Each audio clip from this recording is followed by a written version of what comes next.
Well, I think we can go ahead and start. I want to welcome everyone. I'm so glad you're here. I'm Ellen Teeter and I'm with Lorne Brown. This is another free webinar in our Building Better Business Practice Management webinar series. So welcome. I'm the Executive Director of FSOMA. Usually Natalia does this, but she's not available this evening, so bear with me. Lorne Brown is going to speak on what I wish they taught me in TCM school about success. And boy, 20 years ago, I could have used this. So Lorne Brown is the clinical director of AcuBalance Wellness Center in Vancouver. Is it cold up there, Lorne? It's not too cold right now because even though we're in Canada, we're in the place where it doesn't snow in Canada. Oh. But compared to you in Florida, yeah, we're always cold. Okay. He's the founder of Healthy Seminars, formerly Pro-D Seminars, and the chair of the Integrated Fertility Symposium, which always has a great roster of speakers. Looks like a great conference. He started out as a chartered professional accountant and then received his Doctor of Traditional Chinese Medicine at Vancouver's International College of Traditional Chinese Medicine. Lorne has postgraduate training in clinical hypnosis, infertility, low-level laser therapy, which sounds very interesting, energy psychology, and functional medicine. He's the first Canadian to be certified by ABORM, the American Board of Oriental Reproductive Medicine. And alongside his work at AcuBalance, his work in women's health and fertility includes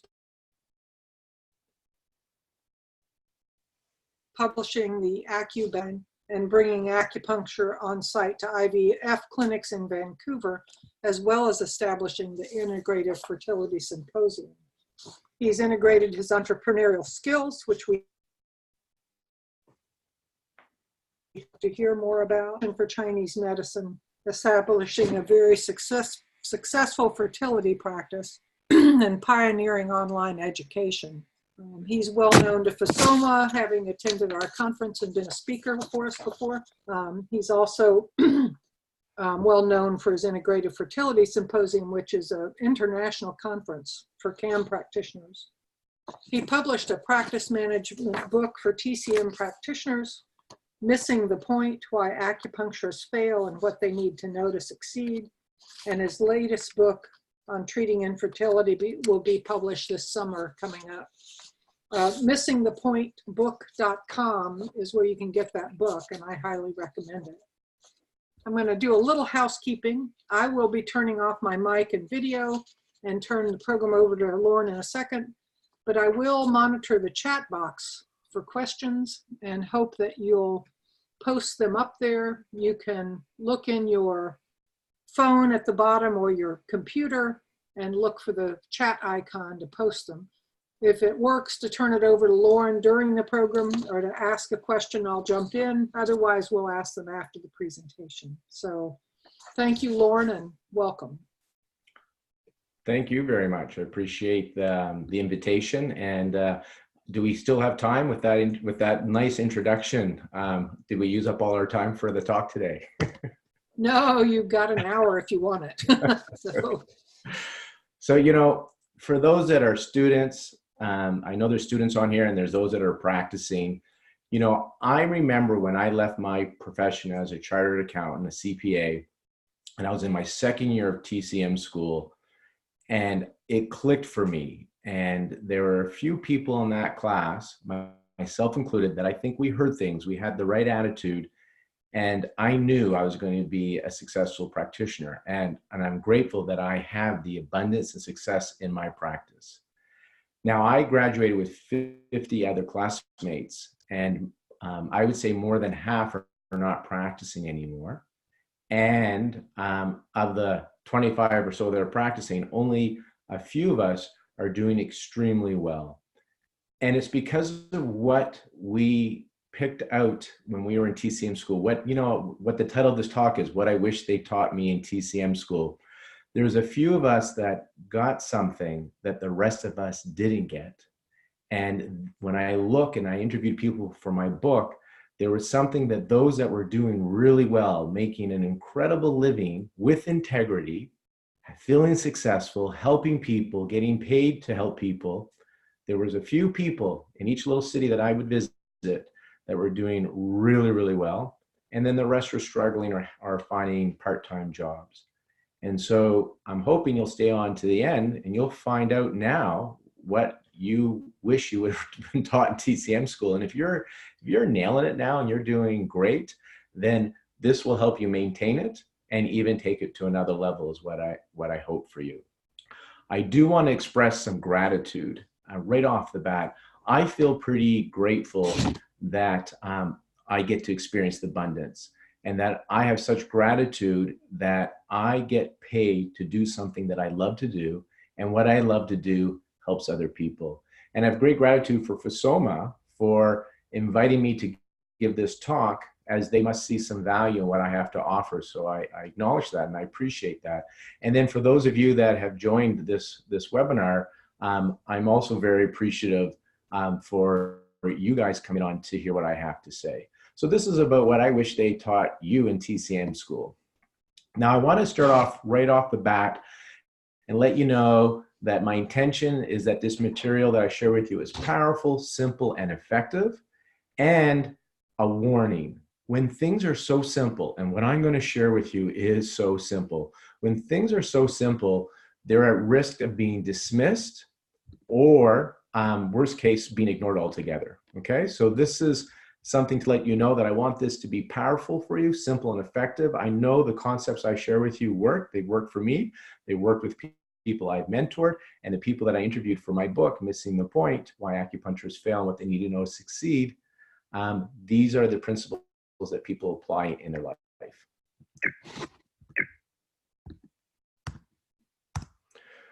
So first, let's just talk about why acupuncturists fail. Fail in the sense that they have to close up shop, or they have to get part-time jobs, or they're really struggling to make ends meet. And the conclusion is it's because you're a business owner. Now, it's the fact that you're a small business owner. So when you're a small business owner, basically just the nature of being small puts you at risk of failing. What makes you small? You don't have the resources. You don't have people investing in your clinic. You don't have this extra cash flow to pay for advertising, to pay for different experts to do all that marketing you'd like to do, to buy all the tools you'd like to have in your practice, all that support. And resource-wise, as an individual, you have to be the acupuncturist. You have to be the janitor. You have to be the reception. You have to be the marketer, the lawyer, the accountant, the SEO expert. It's impossible for somebody to be great at everything. And when you're small, you don't have the resources, cash, to hire people to do all those other things. So your energy, your mind share is being taken away to do all these other things instead of just treating. And that's the nature of a small business. That's why many small businesses don't succeed after a few years, just by the nature of being small. They don't have the skill set, as in they can't be everything, and they don't have the resources, as in cash, to hire everything they need. Add to it that culturally acupuncturists are in denial that they're in business, increases your risk of failure tenfold. Now, I want to share with you right off the bat, we're talking business here, and some people that already causes a little bit of an upset stomach, I know, from talking to my colleagues. And I just want to share with you a general yin-yang concept. When yin and yang are out of relationship, disease manifests. When yin and yang separate, we have death. So in your clinical practice, the yin-yang relationship is between your clinical skills and your business skills. And currently, we focus on our clinical skills all the time, only our clinical skills for the most part. And we neglect our business skills. So our yin and yang is out of relationship, and our clinics suffer financially. And so what I'm suggesting is you continue to focus on your clinical skills and you start to make time for your business skills to keep that yin-yang in relationship. It's actually quite interesting that I'm doing a talk for the Florida State Association, FSOMA, because the state for your CEUs do not allow business courses for any continuing education credits. So there's an expression where the mind goes, energy flows. You as a state are neglecting your business. So you're already set up. You already got that strike against you because you can't even get credits for doing business courses. So it's going to be could be really challenging for you guys to be successful. do the business courses anyhow, despite not getting CUs. You need this in order to thrive and help more people. Now, what I am suggesting is to be successful and have your yin yang in balance. So have your clinical skills and your business skills. So be successful, help people with integrity. That's the key here, with integrity. So you feel confident in the room with your treatment. You're giving them treatment that you believe will benefit them. You have the skill set, and also learn the business side. And that's really key here. So if you take one message away today, please be aware that you are in business. And if you neglect that you're in business, just because the nature of your business, you're already at risk of failing. And if you neglect the business side of your practice, you will need to find another career.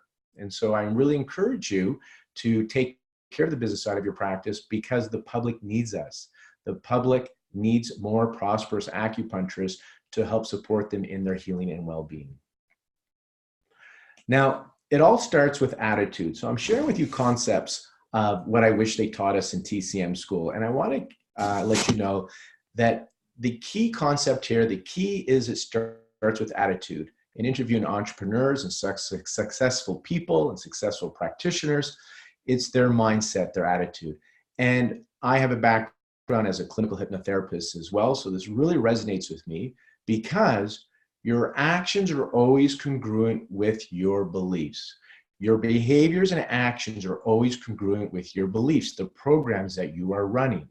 So if you have a desire to be successful, but you have a program running that you don't deserve, then they conflict and you'll find a way to sabotage yourself.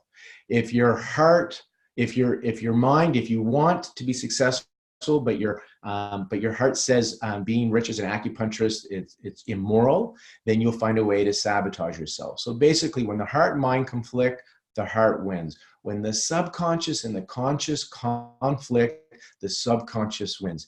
And since your destiny is based on the actions you take on a daily basis, your habituation, your habits, and since your habits, your actions are a result of your behaviors, are a result of your programs, your beliefs, if you don't have the programs running for success, then you lose right out the gate. And here's a nice quote: "Nothing can stop the man with the right mental attitude from achieving his goal, and nothing on earth can help the person with the wrong mental attitude." So it all starts with attitude. And this ties in nicely with our attitude towards money. Many people think money's evil. I would suggest to you that money is just chi, and the individual determines what we do with that form of chi, which we call money. And if you have a negative attitude toward money, then how do you expect to attract something that on a subconscious level you're repelling? Here's your litmus test with respect to money. If you're in practice and you are uncomfortable asking your patients to pay for their services, then you have an issue, a conflict around money. So there's your litmus test. If you hate the 1%, then how do you expect to be successful? Because there's an underlying program there that you'll be ridiculed or criticized if you become successful, right? There's an underlying program. There's a lot of people in the Chinese medicine profession. Culturally, we have this belief. And so we're doing really well. We all want to do well. We want to pay our mortgages, send our kids to school, have nice holidays, to be able to work so many days a week and then rest so many days a week. We want to help people, but we don't want to go from paycheck to paycheck, right? We want some abundance. We want some comfort and safety in our lives. Most people want that in their lives. However, if you hate that on an unconscious level, if you're against money, if you're against success, then how do you expect to attract it? If you're like, tax the rich, make the rich pay, then again, you probably have a subconscious belief against success and wealth and abundance. So you just got to check that attitude towards money, and think of it this way, that profit is the applause that you get for taking great care of your patients, your clients. Now, it's about give and receive, not give and take. The New Age thought movement, a lot of people think I want, I get. It's been simplified, and unfortunately, that's not how it works from all my experience in the reading and the studying that I've done. It's give and receive, not give and take. And so the key here is to be of service to others, to create value for others. We'll talk more about that in a moment. And basically, rather than thinking of competition, I'm going to take your slice of the pie, think of it from a form of creativity. So I'm going to make the pie bigger. So when I get a slice of the pie, I've made the pie so much bigger that you're still getting what you were getting before and probably more, even though I'm taking a slice. Do you get this? You have a slice of pie. And if you're from the competitive mindset, you don't want anybody to take a slice because that means there's less pie for you. However, if you're from the creative mindset, creating values for others, and you make that pie much bigger and you get a slice of it, that other person that had that pie, now their pie is so much bigger, even with that slice missing, they're better off with that bigger pie with a slice missing than the whole pie they had before, which was smaller. So we get what we give, and it's always about creating service for other people. This is a key concept for successful people and entrepreneurs. They're constantly creating value for other people. They're of service to other people, and this is what you see for successful people.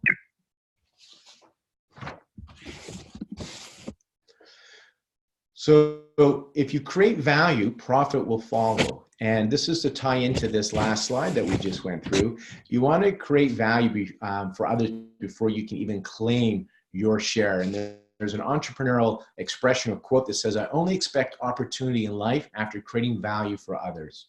And we get paid for the value we bring to others. That's the profit. And the value, by the way, for your clients, it's their perceived value, because you may think, oh, I went to school and I have a big debt. I have this huge loan debt for student loans. So they owe me, I'm valuable. Your debt is not valuable to your clients, just so you know. They don't care whether you spent $500 to go to school or $5 million to go to school. The value is their perceived value. So they need to perceive more value from you than what they're paying you in money. That's the key here, their perceived value. I want to switch a little bit into marketing. Just going on this is a key concept. We have just under an hour together. I often do this as a full day, and we can go into each concept deeper and deeper. And so I'm happy to come back or do more of these for you guys to go really deep into this. I'm giving you there's depth and breadth. I'm giving you the breadth, some concepts here that I want you to start to think about with your practice. But these are the concepts that separate success from not successful people. Let people know that you exist. Often I hear people say, I don't market. Marketing's terrible. Marketing's a bad word. Again, it's just attitude. It's everything that happens is neutral. We give it meaning. So marketing is a word. And all it is education. So you're educating the public. Don't call it selling, don't call it marketing, then call it educating the public. Think of it this way though, if you're so righteous in your ego that you don't want to tell people that you exist, you think that's so wrong. Think of how many people continue to suffer because they don't know about acupuncture or about your services, which can help them. So how are you really helping the public if you don't tell anybody you exist? If you don't have pride in what you do and what you can offer, and that you don't want to share or do any form of communication, education, marketing. So I encourage you to get out there and share with people that you exist. And the common term is called marketing. You can give it any name you want that's going to make you feel more comfortable, but they do need to know that you exist. So let's talk a little bit about marketing again, what I wish they taught us in TCM school. So what I meant on that last slide is you cannot graduate, set up a practice, put a shingle on your door and think people are going to come to you. That's not going to work for you. You are going to have to communicate and educate to people that you exist, that there's value for them, and how they can find you. So let's talk about marketing. Purpose of marketing, one is it's for expert status, so to let people know you exist, but to expert status, let you know that you're value to them, to get mind share, to let them know that, again, this existing, are you aware of me? And the key here is to remove risk and obstacles. The best way I've heard this expressed is through Dan Clement's book, The Practitioner's Journey to Success. And he basically looks at it this way. You are on an island, the practitioner, and all the people you can serve, the public, are on another island. And the two islands are separated by this rapid running water that is deep and cold and fast moving. And so what do you do for marketing? Well, the first thing is to let them know you exist. So there's a big sign. I'm here. I can serve you. I can help you. I can help you with your headaches. I can help you with your back pain. I can help you with your lack of energy. your digestion. So now they know you exist, but that water looks pretty intimidating. These are the risks and obstacles. And somebody tips their toe in and they're like, wow, it's really cold. Another person takes a stick and says, I don't know how deep this is. And a few other people say, I don't swim well, so look how fast this water is running. So they know you exist, but they still have too much fear to cross from their island to your island because of this water. They need help moving risks and obstacles. And what you do to help them move risks and obstacles is you either place stepping stones and bridges. And let's talk about each. Stepping stones are like writing a blog, writing an article, giving a public talk. These are all stepping stones, putting a thing in a magazine, Instagram, Facebook posts. These are stepping stones. Now notice when you put a big boulder into the water, so now they can jump onto that boulder. However, that's just one step. They're still not close enough to get onto the island. So these stepping stones are continuity, required regular daily doing these things. And so when you do a talk or you do an ad and nobody shows up to your clinic, many people say, oh, this doesn't work, and they stop. Well, they're stepping stones. They're working. They just haven't brought the people to your island yet because they're not meant to be done once. They're meant to be done regularly. So if you do talks, maybe you do these once a month or at least 4 times a year. And if you do this throughout your career, you're 20 years into your career, you have that abundance, right? Or you write articles. So every couple of months, you write an article for different magazines. You blog yourself once a week. You post once a day on Instagram. But you're doing this for years. See, it has a compound effect. People do something for 3 months and then they quit and they say it doesn't work. Well, that's not how it was meant to do. That'd be like eating one meal and then for the rest of your life you don't eat. No, you got to continue to eat to nourish your body. You need to continue to do these stepping stone activities to continue to generate referrals for your practice. So if you put a lot of stepping stones down, eventually people can go jump on that rock, that rock, that rock, and you help remove those risks and obstacles because they saw you on TV, you got interviewed, they saw your blog on your website, they saw you as a guest blogger article in this local magazine, they saw you on Instagram, they heard about your public talk. You understand? This is how that works. Now, bridges are awesome because they take people safely from their island all the way to your island. And bridges tend to be patients that have seen you and are really great at telling people how awesome you are and that they need to go, like really push their family and friends to you. They're like bridges. You got to go. And there's people in your practice that will continually tell you got to go see this person. Or medical doctor referrals. So maybe you work with naturopaths, massage, chiro. These are people saying, here's your treatment plan. And for the success, I want you to also include acupuncture, Chinese herbal into it. And so that integration, they also can act like bridges. So that's kind of the marketing that I wanted to talk about with you guys today. Keep in mind, it has a compound effect. So a lot of the things you're doing is stepping stones. Example, writing a book can be a stepping stone or a bridge. It depends how well it's received. My Missing the Point book, I wrote it because it was something I wanted to, it was creativity I wanted to write. I was encouraged to write it. And I really didn't think it would be well received because my impression of acupuncturists and when I was interviewing people for this book is they don't really pay attention to the business side of their practice. So I didn't think it would do well. It has sold thousands and thousands of copies. So it has done well since we published in 2016.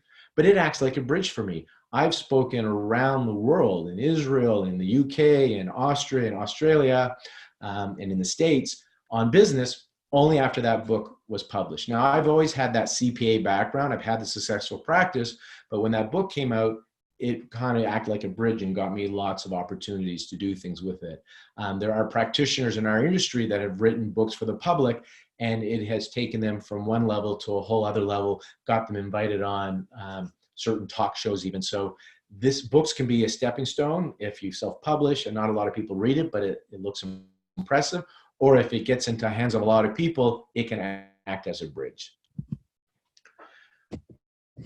Now, how to attract patients, law of attracting, it comes from a continual learning. There's this idea that the external world is a reflection of what's going on in your internal world. So what you see in your abundance and your prosperity is a reflection of your inner world. And so when I talk about investing in yourself, this is about building up your confidence. And the way I've seen this in my experience, first of all successful people I know never stop learning. Books, journals, courses, never stop learning. I average right now, during this recording, we're in end of 2019, November 2019 here, I average at least 3 books a month right now for the whole year of 2019 alone. I have my courses on healthy seminars. I run the fertility conference, and I'm also doing online courses outside of my company, doing one with Eckhart Tolle, doing one with Peter Stapleton on EFT again. I'm doing rapid transformational therapy. I mean, I'm constantly loving and learning.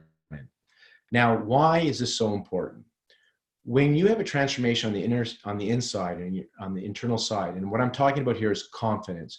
As you learn, you become more confident. You get excited. You believe in the medicine. You believe you can really help people.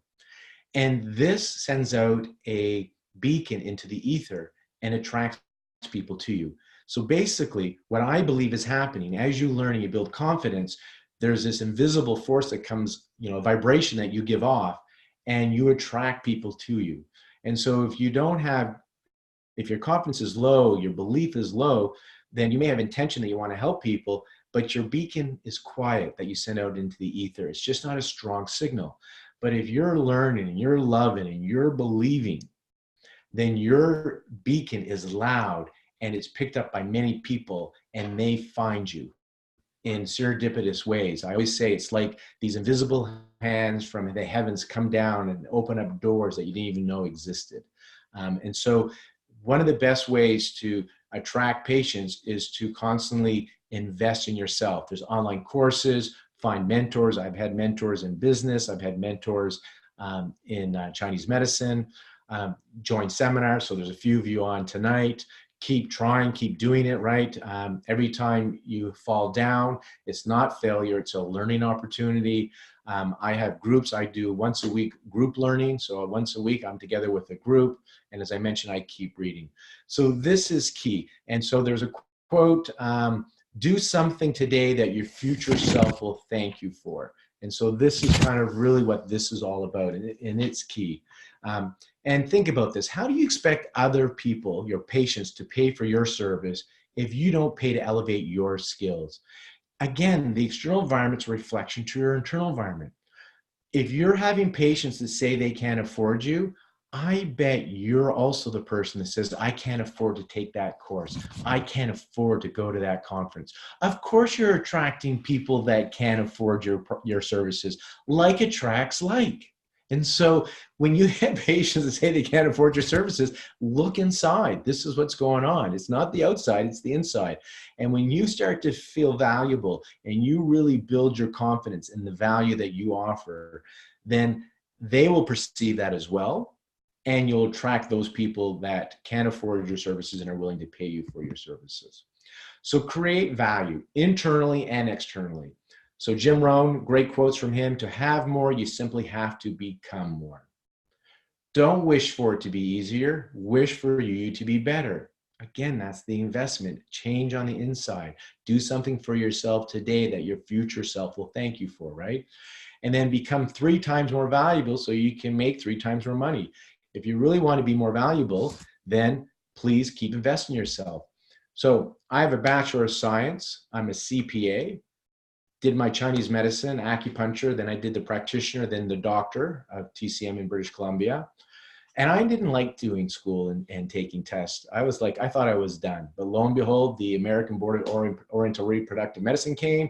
I wrote that exam. I became the first Canadian to born. Then I thought I was done. But I was really interested in mind body. Then I got the NLP certificate. I got clinical hypnotherapy certificate. Then I did laser therapy training. Now, as I mentioned, I'm doing more on EFT, and I did Psych training. I never stopped learning, RTT training. So what I want to share with you is I feel really confident charging the fees I charge, because pretty much every 2 years I add a designation to my name now. And I've gone from not liking to take exams and studying to loving it. And it's not about getting those designations. By the way, that's more of a joke and it's fun for me. But it's that attitude that every 2 years I want to make sure I've I've upgraded, I've taken it to another level, right? Keep investing in myself.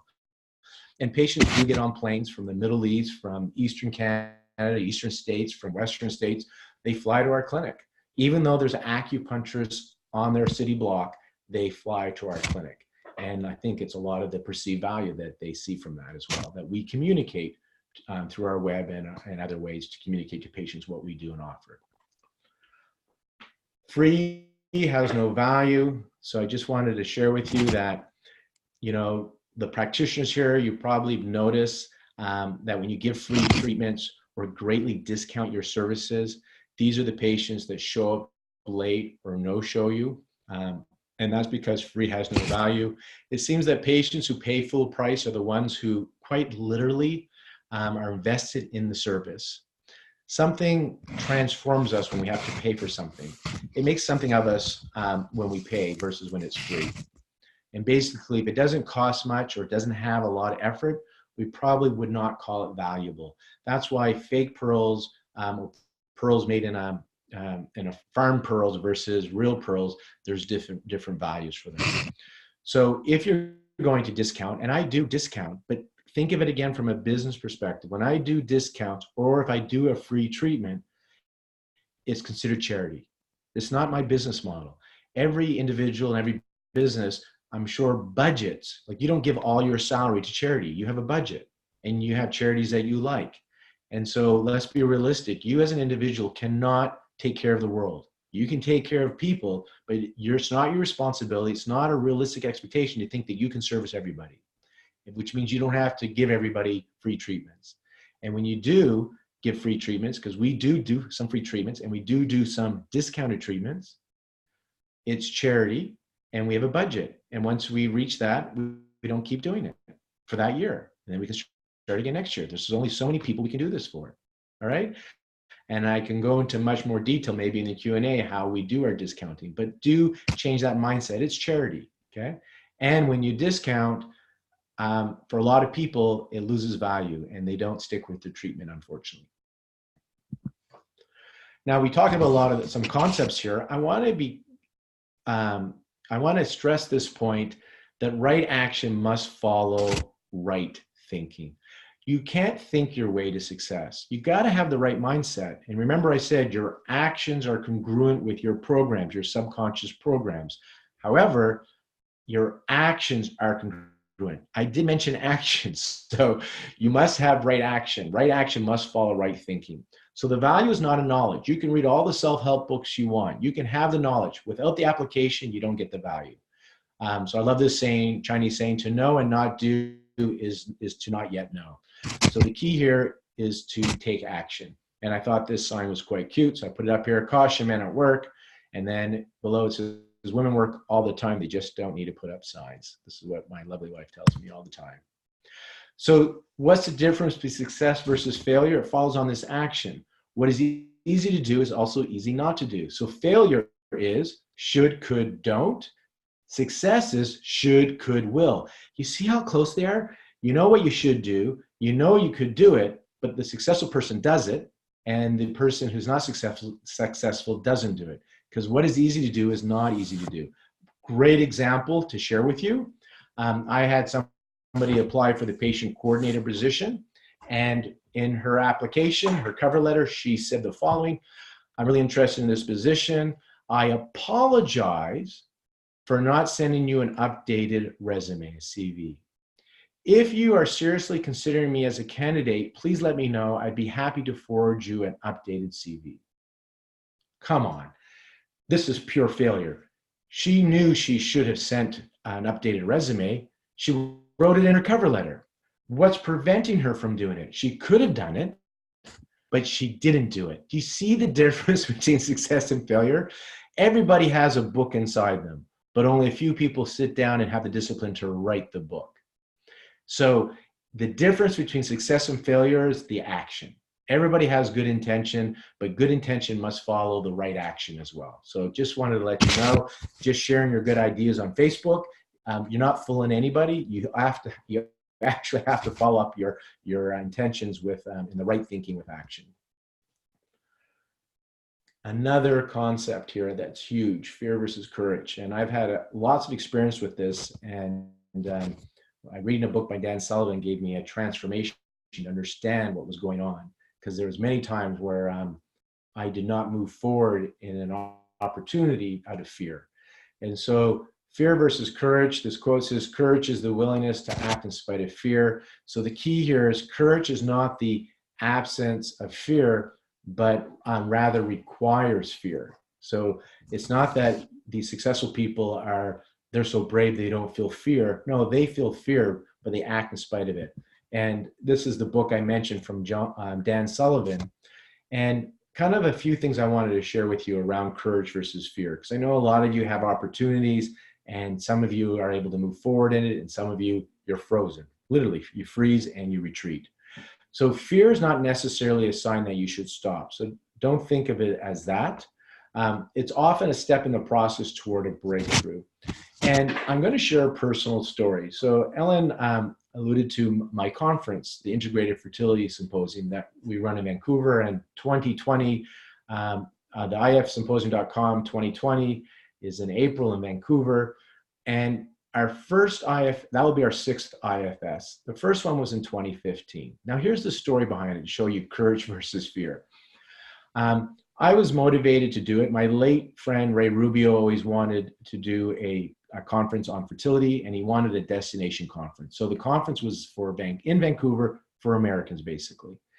Now, back in 2015, a lot of conferences in the Chinese medicine community were struggling to have them full. So they were costly to put on, and they weren't getting the turnout. So they were struggling. I was even accused as the reason that all the conferences were struggling is because of Protein seminars, which is now healthy. Everything's online. So I was even told it's my fault at the time because we were the first to go online, us and Blue Poppy. And I actually said at one of those meetings that I'm tempted to do my own conference just to show you it's just how they're being done, that there is a way that they can be done and they can be successful. So the incentive came from Ray Rubio. He was the president of the ABORM at the time. He's passed, by the way. That's why he's the late Ray Rubio. And he said, let's do this conference. ABORM will do our best to support you. We'll let people know and go for it. So we rent a place and we're ready to go. We're doing the budget. My wife's the conference planner. She has background in project managing. And she shares with me the budget, what I wanted to do, and it was a big budget, and it scared me. I couldn't afford for this conference not to be successful the way I wanted to do it. And she said, "What do you think?" And I said, "If this conference fails, we would have to downsize. This is a big 2015. This would hurt." And so I called Ray Rubio with the encouragement of my wife, Jocelyn, who's our conference planner, and I said to Ray, "You know what? Can't do it. I looked at the numbers and it's too much risk. I'm not comfortable doing it. And it's 7 months away. I just can't, we can't do this." And because that was the date we set. And he said, "Buddy, you said you're going to do it. And the board has already bought plane tickets. So they're planning to come. And we've already started selling exam registration because they're going to have their exam during one of our pre-symposium talks." So I'm man of my word. I said, "Fine." So my wife afterwards says, "How did Ray take it?" And I said, "Well, actually, we're moving forward." And she goes, "Moving forward? You said we would have to downsize our home." And my response with humor was, "Well, it's not like nobody will show up." Now, what happened here, and the conference was a success, by the way, it sold out. It's actually sold out every year. So what happened? I had fear. Why? Because I don't have the capability. I did not have the capability to do this. And so I got really scared and I tried to pull back. Once I decided I'm going to do this, because I agreed with Ray I would do it, and so we moved forward. Once I made the commitment, so that's number one. Once I made the commitment, basically once I burned my boat. Now what I mean by that is that's that parable where the sailors go to this island, they're outnumbered 100 to 1, and they climb up to the hill and the captain's looking at them all. He's facing them and they have their backs to the boats, and he's like, "It's victory or we die," because they're so outnumbered. And he says, "Turn around." And when they look around, the boats are on fire. It's victory or we die. There's no retreat. So what happened is the commitment. Now we're doing it. I said we're doing it. I put deposits down. The commitment's there. I knew it had to happen, right? So once you have commitment, it's specific, it's measurable, there's a date. That creates the commitment. From that, the courage comes. Now, I don't know what to do. So where's the fear come from? The fear comes from not having the capability.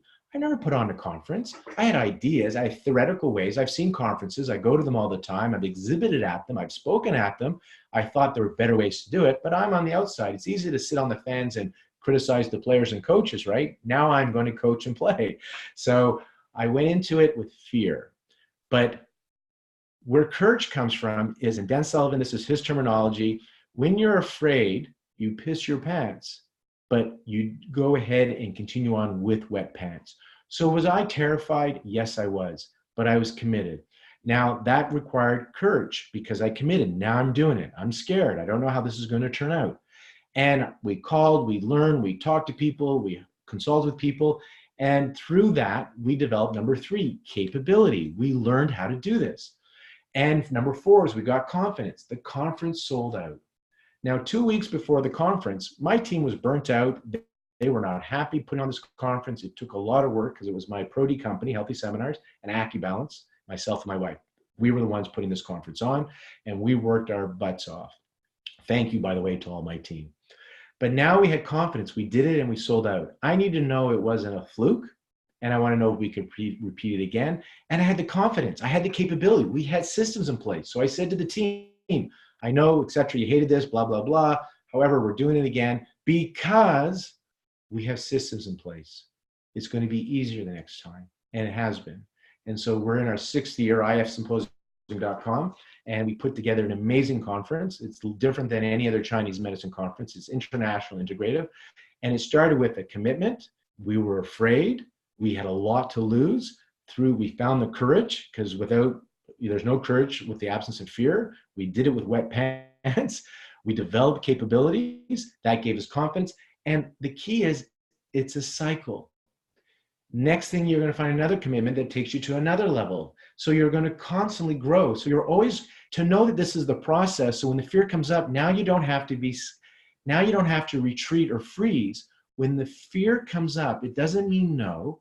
You're on the process of a breakthrough. And all the reason you have the fear is because you don't have the capabilities. But if you set the time far enough in advance, you can get those capabilities. You can consult or contract out for those capabilities so you can finish your product, your services that you want to do. I wanted to share this because this was a turning point for me of doing things and taking on opportunities that freaked me out. And when I look back, there are many things that I did not do because of the fear. And in hindsight, if I had this concept, I would have moved forward. And when I looked at some of the things I did, I was like, yeah, somehow, somewhere I found the courage that I went through. I didn't understand the process, but that's what happened. Once I made the commitment, the courage kind of came up. I focused on the end. That's where the courage comes from, the commitment. I focus on the end result, putting on an amazing conference. And then you develop the capabilities, and then you get confidence, and then you do it again. So let's summarize this, and then we'll take some questions. And I have a few things that I want to share with you just before the questions, though. So summary, like it or not, you are a business owner. Your thoughts create your reality. Your thoughts or your attitude is what's going to determine your success. So really work on your mindset. Create value for others. Look, if you want to be successful, you want to have abundance, you want to have influence in the world, people go to people that fill their buckets. People go to people that create value for them, that they can rely on. So become valuable. Be loud and proud. So remember your stepping stones and your bridges for building your practice. And it's something you do over, I'm 20 years in practice as of this in 2019. And so we still do these things, right? We have a nice wait list, but we still do these things because we love to do it anyhow. It wasn't just to attract patients. We love to educate and share, and it's fun. Continually invest in yourself so others will choose to invest in you. That's key. That's our tagline right now at Healthy Seminars. Invest in yourself and others will invest in you. That's been my experience. That's been the experience of other people. So when you see online courses, you see conferences, you see books, invest, right? Because how can you expect your patients to invest in you if you don't invest in you, right? Free has no value. Right action must follow right thinking. And then I want to share with you, LorneBrown.com. I have a new website that talks about, I interview people on consciousness. So if you like this kind of stuff and mindset, there's a whole bunch of talks that are on there, and we're putting on there regularly with some pretty famous authors. So I leave with you to strive not to be success, but rather to be of value. Choose a job that you like, which you have, I'm sure. You're a Chinese medicine practitioner. You're probably passionate about this. You'll never feel like you worked a day in your life. So the action is just play. You're going to enjoy it. Now, just before we take questions, I just want to remind you, this is my website, lornebrown.com. I have a whole series of conscious talks. Bruce Lipton's on there, and as many other famous authors, and we have a whole list that we've been editing that we'll be putting up. So do check out the website, sign up, and you'll learn all about conscious talks. This is that whole mindset of using your mind to enhance your innate ability to heal and to help you manifest love, happy, health, and wealth in your life. It's November, so we're having our Thanksgiving sale on healthy seminars. So here's a chance to invest in yourself at a 30% off. The coupon's good until November 29, 2019. Coupon code is Grateful30. Website's healthyseminars.com. There are some practice management courses there. There's a great course on manifestation for business on there. And there's other courses for acupuncturists. So do yin yang in a relationship. Don't just go and take how to fix ankle pain. Like, please invest in the business side. Balance the clinical with your business, all right? So you're yin and yang in a relationship, because that's what's going to create a thriving practice. When yin and yang are in a relationship, disease manifests. So now you have a coupon code where you can take these courses online, no travel required. You can save 30% if you register by November 29, 2019. This is the Integrated Fertility Symposium. 29 speakers, is international. We have a naturopathic track for fertility. We got a TCM track for fertility, and we have a self-care track. So not even related to fertility, although they'll tie it in a bit, but it's just self-care. That's that, again, that how to use your consciousness to help your body heal. You know, you often can only take your patients as far as you have gone as a healer. And so this is about preventing burnout as a practitioner and treating burnout if you're there. And once you can absorb this, you can share this with your patients that are having the burnout and teaching them how to use their consciousness and their thought process to heal their bodies, to manifest what they want in their life. And that's valuable for your patients. If you can help them be happy, if you can help them heal, if you can help them get wealthy, if you can help them find love through this work of acupuncture in the mind, then they will love you and they will see you. So the Integrated Fertility Symposium, it's open now for registration until November 30th is the early bird, where you can save some money. And you also get the recordings. We have 4 concurrent sessions. I didn't mention this. 4 concurrent sessions. So there's choice paralysis. When you register by November 30th, the recordings are included in your registration. Okay. So you save money if you register by November 30th. Check it out at ifsymposium.com. Check out the speaker list and all the talks. If you're interested in my book, missingthepointbook.com is the website. There's free shipping on until the end of 2019. So November, December, free shipping. And again, check out lornebrown.com, and there's links to my clinic if you want to see what we're doing at our clinic, healthy seminars, and other media events. Helen, I'm happy to take any questions if there are, but I wanted to thank you guys for listening. And again, thank you for inviting me to speak on your webinar about what I wish they taught me in TCM school. We need more prosperous acupuncturists. I do hope this inspired you. And I'd love to hear your thoughts and comments. You can go to my Facebook page at Lorne Brown and connect with me there as well. Thank you. Lorne, I just loved your talk. I loved the yin and yang of the business and the practice, or the craft and the business. We've got to have that balance. I thought that was a great point. I hope you talk to the CE broker people, because it's interesting that your organization, your state doesn't allow business for CUs. No, yeah, it's not us. It's not our organization. It's the state, and we have talked to them.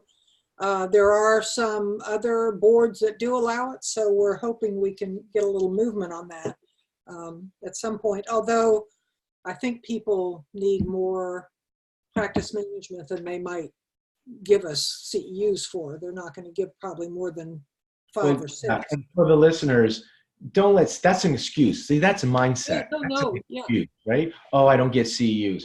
I get over 100 CEUs a year easily. And I only need 25 a year. So yeah, CUs are, you have to do it because your boards do it. But if you're choosing stuff because of CUs, you're already you're already on the wrong mindset. If that's a commodity. If that's what you're thinking, just to let you know, if you're choosing based on CUs, you're done.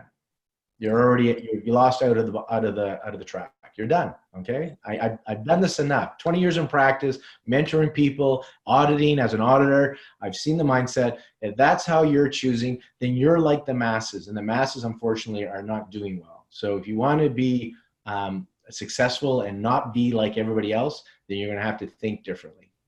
Well, I was trying to make that point, Lorne, because I didn't think that they would offer enough to get people into the classes they need. They need to be taking these classes and building themselves up, their business muscle up. So we do have. I see a question from Brenda. I'm happy to answer. And if Oh you guys yeah, have, can you see the questions too? Okay. yeah. So the question she's asking about is reactivating patients. And I'm going to give you a tip on reactivating patients that you can do that's really easy. Just send them an email saying checking in. Now, patients get busy. Think about yourself. You get busy, and there are restaurants that I like to eat at. I have my dentist. I have certain healthcare providers I go to, and I get busy and I forget about them. I'm not avoiding them. It's not that I don't want them. I just forgot about them and I get busy. And when I get my reminder from my dentist twice a year, I'm like, oh yeah, I better get something set up for a checkup or a cleaning. I'm not mad that they contacted me. They send me a reminder. It's been 6 months, time to get your teeth cleaned. And I look and I find a time and book with them. If a restaurant sends me a coupon or sends me, hey, we have a special that I like, I don't get mad. I'm like, oh, I haven't been there in 3 months. Yeah, let's go to that restaurant. So for your patients, I basically will send a check-in. So I had a patient that canceled her appointment for me tomorrow. So I asked my patient coordinator, do you know why she canceled? She said, no. I have to know that she's in an IVF stim. So I was curious. So I said, hey, checking in. I noticed your appointment for tomorrow has been canceled and you're in your cycle right now. Can you send me an update? I hope all's going well. I didn't know, maybe her cycle got canceled. I don't know what's going on. I'm checking in. She emailed me back saying, yeah, I'm being triggered. So my retrieval is actually tomorrow, Tuesday. So that's why I canceled it. Now I know her history and stuff. And so there's things that we can do post-retrieval in an IVF to help with the pain and the swelling and recovery of the ovaries. And so she's coming in still later this week because we emailed back and forth about what we can do post-retrieval. We don't send them emails, oh, I haven't seen you for a while, come back in. We just check in.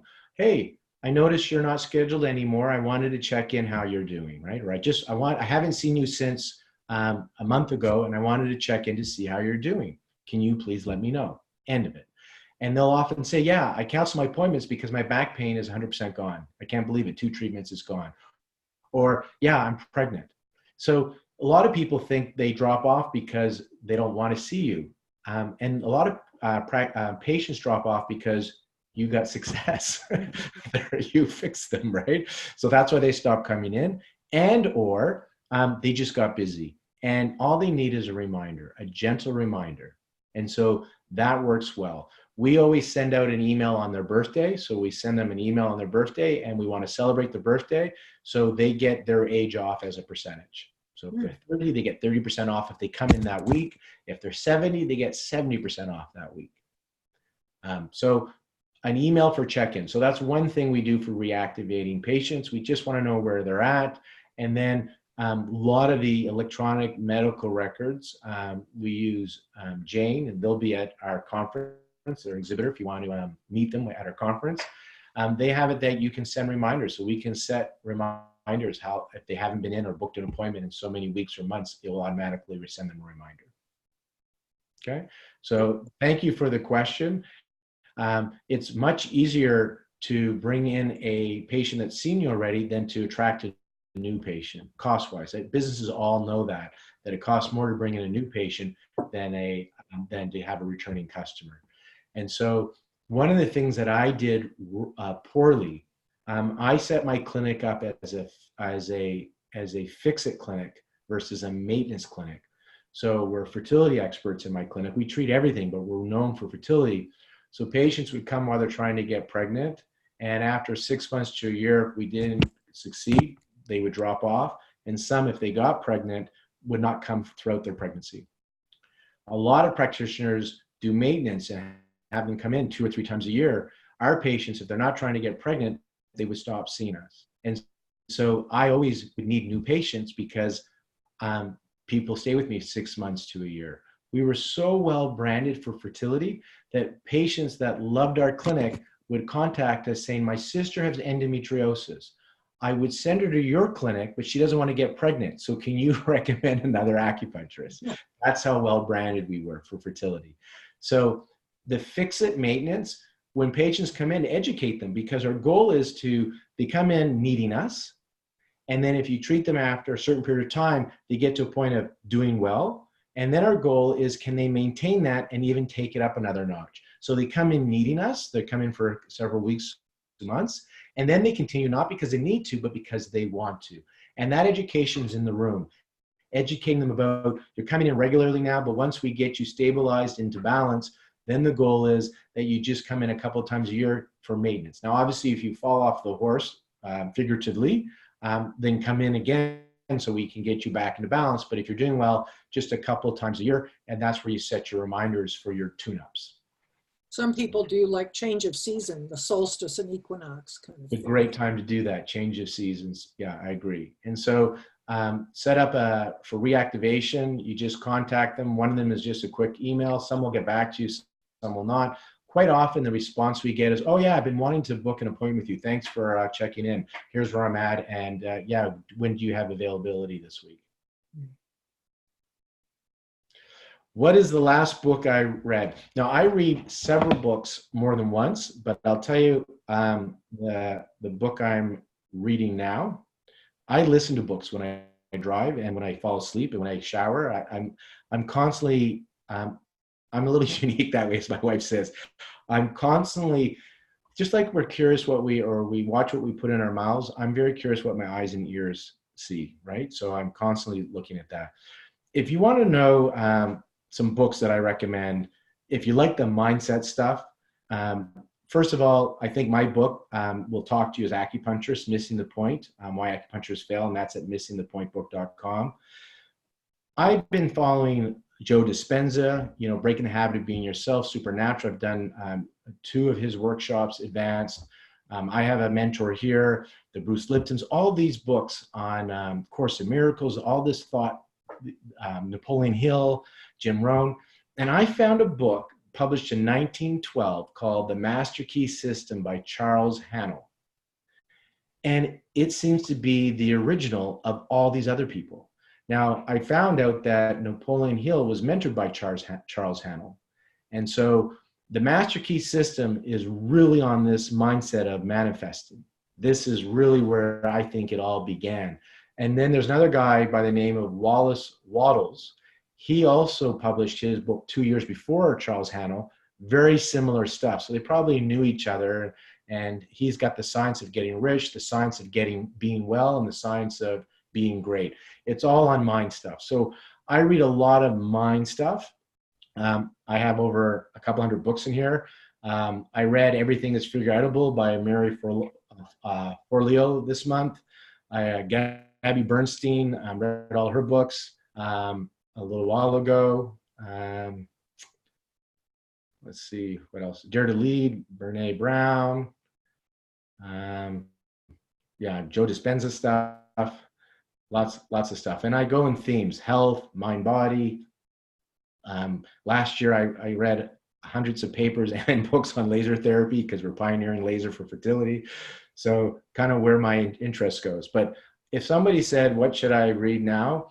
I would do the Charles Haanel book, because nobody is saying anything new. All these New Age thought people, everybody is taking this book. It's all there. I have not heard anything new from that was published after 1912 so far. So go start where it all started. And so I would do that. And Joe Dispenza is one of the better people at describing this stuff. I love the way he does that. Can you type the name here? Charles Haanel. handles H-A-N-N-E-L, H-A-A-N-E-L. It's the Master Key System. There you guys go. I don't know if it's reverse. I apologize if it's showing up reverse for you guys. And then if you want to see my library, it just goes, oh, I closed it. Anyways, there's hundreds there. Now, that's something interesting to invest in yourself. I do most of it in audio, and when I listen to it, if I like it after the first chapter, I buy a hard copy so I can go back and forth and underline it. And so talking about investing, I spend over $100 a month in books. And I make that back so quickly, one day of treatment, right? So I just keep learning and I listen. I have a waterproof speaker in my shower. I listen when I drive. Now, I love this stuff. Remember the Confucius, find something you love and then you won't feel like you work a day. So me listening to this stuff and reading this stuff brings me joy. You know, it's not work. I wish I would take a sabbatical in a heartbeat and just read this stuff all the time, right? In a heartbeat, I love it. And I get to teach it and then experiment with it. I call it C1. I don't call it. I follow C1, do one, teach one. So I read it, then I do it in my clinical practice and I use it on myself. And then I go and teach it. So I have a full day of this mind stuff. I do a full day. I'm doing it in Australia. I'm going to be offering it in Vancouver, where I've taken all, like I'm science geeky. So I look at the research behind this mind stuff and find simplifications. I think that's my superpower, taking complex stuff and distilling it down and making it simple. And so I have this one day talk where it's theoretical and experiential throughout the whole day, layering, teaching you how you can access your subconscious, how you can reprogram your subconscious, and then tap into this universal conscious so you can download cool ideas, right? Like laser for fertility. Where the hell did that come from, right? But it came into me. The Integrated Fertility Symposium. Think about this. I'm doing an American conference in Canada. Like even the American conferences are having trouble taking care of the American acupuncturists. I put it in a different country and we sell out. Like, how does that happen, right? It's not me. I've developed techniques through reading where I'm able to access what I think is greater than I, and I'm just like grateful that I'm the vessel that's coming through, to be honest. Like I sit there and I hold up my hands too and go, how is this happening? But thank you very much. All right.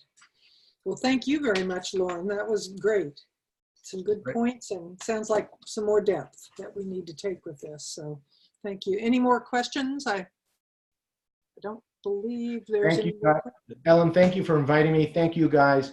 And if you're looking to follow me, lornebrown.com, and Brown doesn't have an E on it. So it's like the color, and Lorne, L-O-R-N-E. That's where I'm accumulating everything there so it can jump off. So if you want to know what new things I'm doing or what old things I've been doing, I've created a site that you can find everything there. And that site is all going to be about the mind stuff and the consciousness stuff. So, it's not a TCM site. It's just public goes there, practitioners. It's just people that want happiness, health, love, and wealth in their life, which I think most people do, peace of mind.